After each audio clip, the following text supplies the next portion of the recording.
I love what we do at Southwestern Advantage. I think we teach the most basic and the most important principles to young adults at a time when they need it the most. And people take away lessons for a long time. So I remember in April when all the COVID stuff was hitting, I'd talk to some of these alumni. I'd get phone calls of people who worked in Southwestern years ago, and they kind of sold out a little bit, got a little soft out in the corporate America world. They left our family, which is a mistake. And they'd call and go, gosh, my company, it's like, we got a couple of leads left. And after that, I mean, I'm going to be kind of furloughed. I'm going to be laid off. I don't know what we're going to do. And they're worried about us. They're like, well, what's Southwestern going to do? It's door to door, you know? I mean, are you guys even have a summer? Are you guys going to survive? And they forget, you know? So I just smile calmly and say, man, I don't know about your company, but here in Southwestern, we eat problems for breakfast. Did you forget? And they just laugh. I explain kind of what we're doing and get off the phone laughing, just going, God, I love Southwestern, you know? And just for a second, I got to plug back into that electrical socket that is the Southwestern company. So yeah, happy to be here. Personally, I've never been a record breaker in Southwestern. I've been in Southwestern for 15 years. My story is one of slow and steady growth. It's a process. And so out of the 15 years I've been here, I've had exactly one down year. We decreased a little bit, but 14 for 15 ain't bad. And so this year we once again had our best year ever in the face of all this stuff. We did about 4.2 million in wholesale for my group. So if I've had any success in Southwestern, it has to come from the study of leadership, from being led by some of the best leaders out there, from mentoring some good leaders, young up and comers. And I think the study of leadership at its core is really the major header under which a lot of the other character development things that we teach in Southwestern fit. So I think Southwestern Advantage has world-class leaders who I've gotten to learn from, all the Marks and the Dans and the DCs and all these people that are just remarkable. So one thing that you guys should know is that I believe that every person can be a leader. I think you can be a leader in your family. I think you can be a leader at your church, in your community. I think if you're ordering food at a table, you can be a leader. I mean, leadership applies everywhere. And obviously in your career, in your department, we can all become solid leaders. So what is leadership? Again, remember Southwestern's master of the basics. So a lot of this stuff is going to come across really basic, but to be successful at this stuff, you don't need to get complicated. Basics are the key. So leadership is influence, according to John Maxwell. Nothing more, nothing less. Titles don't have much value when it comes to leading. True leadership cannot be awarded, appointed, or assigned. It comes only from influence. And that cannot be mandated. It must be earned. Who the best leader is the person in the room with the most influence. Who is the leader? It's the one when that person talks, the followers listen. If you want to become a leader, you have to understand that leadership equals influence. Those things are the same thing. So to become a good leader, you have to learn how influence works and how to gain influence. Okay, so if I was given a presentation in front of a Southwestern Advantage group, and I have influence in that group, they've all seen me talk before. So if I was debating one of these millennials over here on the left, some first year that we just got done recruiting, if I debated them on stage, majority of that crowd would side with me in the debate, regardless of the debate, just because of my influence. However, if I was debating Dan Moore, same stage, same audience, same debate, and I held the same topic and Dan argued against me, most of that group would flip-flop for Dan's side of the argument because Dan has way more influence than I do. He's the president. He's also a super genius. He's been in Southwestern for like 40 years. So I can't compete with that. And that is how it works. It is that simple. It's whoever has the most influence in the room is the leader, period. So the talk is, how do we develop influence? How do we become the types of people that become more influential in our communities? Well, this is kind of an oversimplification, but there's two big pillars that you have to understand if you're going to develop in leadership. Number one, the leader must have something that the followers want. You have to know where to go. You have to get the best results. You have to be, if you're in the bodybuilding industry, you have to have the biggest muscles, whatever it is, but the leader has to have something that the follower wants to gain influence. And number two is the follower must believe that the leader has the follower's interests at heart. The follower has to believe that if there's a decision that's going to negatively affect the leader but positively affect the followers, that the leader will always make the decision on behalf of the followers, even if it hurts them. They have to have that faith in the leadership, or you will not gain influence. So to be a leader, you have to have both. You can't have one or the other. If you have somebody that's very sharp, they get tons of results, their personal life is totally in order, all their finances and everything, but they're kind of duplicitous. They make decisions based on what's best for them, hidden agendas. That person can lead for a while, but they'll never lead long-term because they can't retain people. The closer people get to them, the more selfish they realize they are. And the vice versa. If you're the type of person who would, we know people who would just give you the shirt right off their back. They're very affectionate. They love you. They would definitely put your needs in front of their own, but they're not that sharp. They don't really do well in their career. They don't get results. They're kind of a slob in their personal life. That's a nice person. We'll invite them to our birthday party, but we're not going to follow them because they don't know where to go. So to be a person of influence, you have to have both of these things operating simultaneously. So a couple of great real-time examples from 2020 from Southwestern. For people who embody the first principle, I would pick Mark Rao and Virgie Sanford. What I'm talking about here is confidence. When all that stuff was happening in March and April, we're talking about hundreds of emotional 18 to 22-year-olds trying to rally all them together through all this fear. And it's like, if you've ever met Mark Rao, he's like, oh, there's a problem on the front, on the road right in front of us.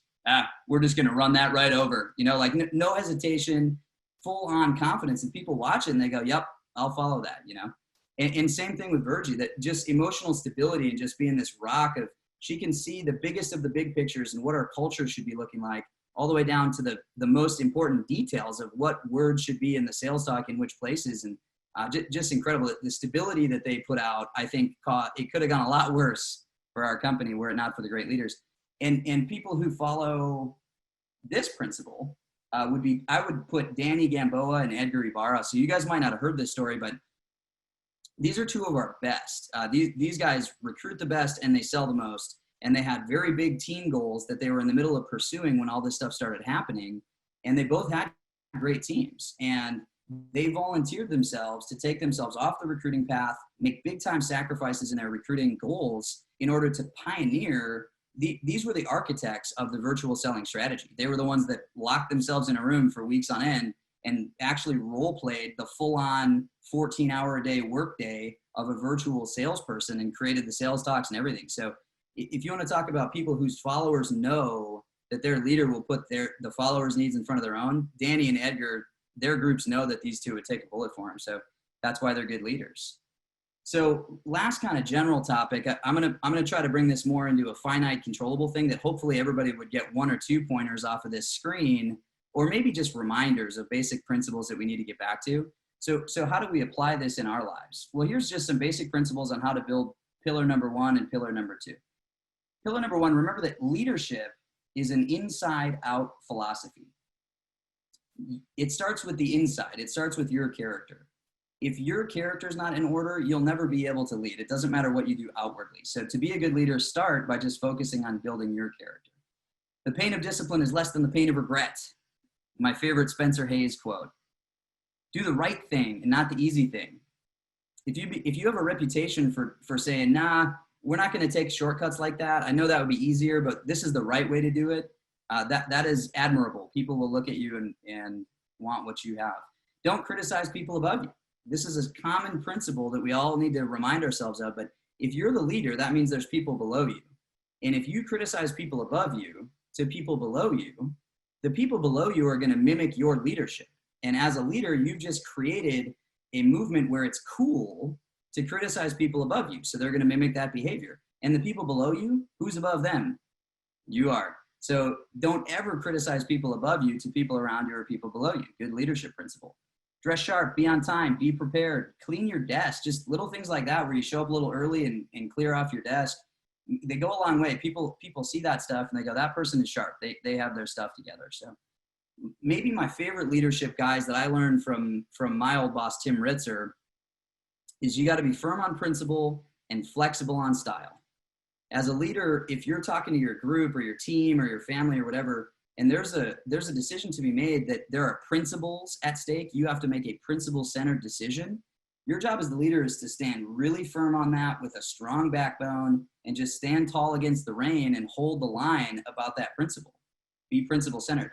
However, if there's a debate that isn't really a principle-centered thing, a lot of times we try to micromanage too much. People who are under us, people who work with us, they do have different styles. They are very creative. We all like being recognized as creative people. So if our leaders are constantly trying to ram their style down our throats, they're not great leaders. So we need to be really flexible on style as leaders, but really firm on principle. So moving on to the second pillar on how general concepts that we can use to try to improve that. Here we go. Little lag time. So number one, good leaders take credit for the failures and they give credit for the successes. If your team is always insulated from criticism, when you guys fail, if you're always going, hey, that's my team, that's my fault, I could have done better, and your team maybe caused the problem, but you're insulating them from the criticism, and vice versa. If your team hits a home run and you go, look at my team, look at how awesome they did, without you stealing the credit, man, that is a powerful gesture for triggering loyalty. Don't trademark recognition. That's a common one where it happens a lot in our company, but I think it happens all over the place, where I say something like, gosh, I'm so proud of Elise Miller. She's an amazing person. And she was really struggling in the beginning of the spring to build her team and just having a hard time. And I remember I went down there and I had a PC with her, and she's so coachable, and she wrote down everything I said. And she was applying it really adamantly through the whole spring, and she recovered, and she brought her best team ever. So congratulations, Elise. Who got recognized there? You know what I mean? Like, if you're going to remove 40% of the recognition and give it back to yourself while you're recognizing your people, you'll never trigger long-term loyalty. So when you're recognizing people, just recognize them outright. We serve them, they don't serve us. I appreciate what Dustin said about that. I think the term servant leader is a fairly recent term, but I think it's a powerful concept. In order to be interesting, you have to be interested. Most people think good leaders are the people who have the most interesting things to say. And that's rarely true when you think about good leaders that you consider good leaders. Generally, the best leaders are the best listeners. They're the ones who take an interest in other people that tend to do well. So that's a famous guidepost there. To be interesting, you have to be interested. Empower your people to build them. Don't be lazy. I could do a whole weekend seminar about the possible threats of the term delegation. A lot of people delegate crappy tasks that they don't want to do, which does not make people feel good. To empower your people, you have to give them tasks that you yourself would want to do, but you're gonna help them develop in the process. A couple of last ones. Gossip kills. If you're a leader of any type of group or organization, you have to totally squash a gossip culture. It is cancerous to no end. Same thing with dovetailing. If somebody gives a presentation that you just watched and they're one of your team members, and then you go, that was a great presentation, I hope everybody took a lot of notes. And one thing to add is bang, bang, bang, bang, bang on the top of whatever they just said. The presenter now feels like they didn't do a very good job. So avoid gossip, avoid dovetailing in your culture. And having unlimited patience is maybe my favorite thing to talk about. Good leaders have unlimited patience. There is no limit to their patience. They simply do not run out of patience, ever. And so if you're a 7 out of 10 on the leadership scale, and you're working with somebody that's a 2 out of 10, and you're trying to bring them up to speed on your skill set or on your leadership ability or on whatever, it's unfair to hold a 2 out of 10 to the same standards as yourself. You're a 7, you hold yourself to the standards of a 7, and it's unfair to hold a 2 to that same standard. And that's where the frustration comes from. Your job as a leader that develops other leaders is to be a 7, work with a 2, and hold that 2 to the standards of a 3. That's what we do. We see the best in people and we try to help them get to the next level. And if they give us another year, we hold them to the standards of a 4 and then a 5.